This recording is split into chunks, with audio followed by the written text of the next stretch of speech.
Class 10 ভৌতবিজ্ঞানে gas অত্যন্ত গুরুত্বপূর্ণ প্রশ্ন। দেখো পরম শূন্য উষ্ণতা কি, ঠিক আছে, এবং পরম শূন্য উষ্ণতাকে পরম বলার কারণটা কি, ভীষণ বেশি ইম্পর্টেন্ট প্রশ্ন। এই অধ্যায়ে জেনে নেব পরম শূন্য উষ্ণতা বলতে কী বোঝায়, তার মান কত, এবং তার পরম শূন্যকে পরম বলা হয়ে থাকে। শেষ পর্যন্ত দেখবে, তখন অবশ্যই তোমাদের ভিডিওটি উপকার রাখবে। দেখা যাক যে অ্যান্সার চলে যায়। যে উষ্ণতায় কোনো গ্যাসের আয়তন শূন্য হয়ে যায় তাকে পরম শূন্য উষ্ণতা বলে। কী বলছি, যে উষ্ণতায় কোনো গ্যাসের আয়তন কি পুরোপুরি শূন্য হয়ে যায় সেই উষ্ণতাকে বলা হয় কি পরম শূন্য উষ্ণতা। যেমন দেখো -273°C উষ্ণতা হলো পরম শূন্য উষ্ণতা। কী বলছে, -273°C উষ্ণতা হলো পরম শূন্য উষ্ণতা।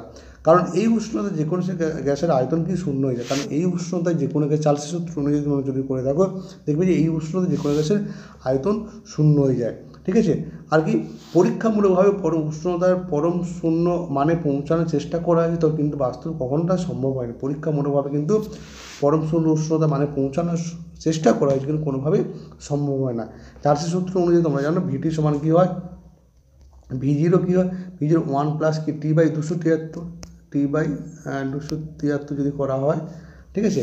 তো এখানে যদি আমরা V0 মানে টি এর মান বসিয়ে দেওয়া -273 বলে -273 বাই নিচে 273 কাটাকাটি হয়ে যায় 73, তাহলে কী হচ্ছে V0 আছে, আর এই 1 - 1 0 হয়ে যাবে, মানে যেটা দেখো তার মানে দেখতেই পাচ্ছ সমীকরণ থেকে যে যদি -273°C উষ্ণতাকে যে কোনো গ্যাসের আয়তন শূন্য হয়ে যায়, এই জন্য -273°C বলা হয় কি পরম শূন্য উষ্ণতা। কারণ ডেফিনেশন বলছে যে উষ্ণতা কোনো গ্যাসের আয়তন শূন্য হয় তাকে বলা পরম শূন্য উষ্ণতা। কিন্তু পরীক্ষামূলকভাবে ওই উষ্ণতা কখনোই পৌঁছানোর চেষ্টা করেছে, কিন্তু বাস্তব কখনোই সম্ভব হয়নি।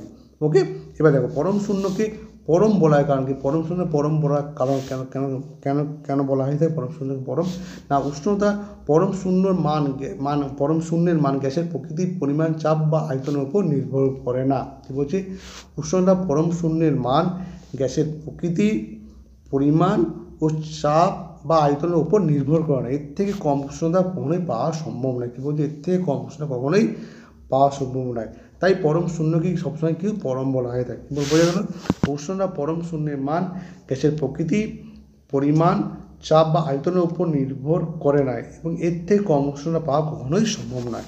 তাই পরম শূন্যকে পরম বলা হয়ে থাকে।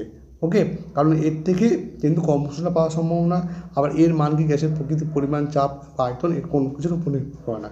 ঠিক আছে, আশা করি বুঝতে পেরেছি পরম শূন্য উষ্ণতা কি এবং পরম শূন্যকে পরম বলার কারণে। এখানে শেষ করছি, ভালো লাগলে লাইক করবে, শেয়ার করতে ভুলবে না।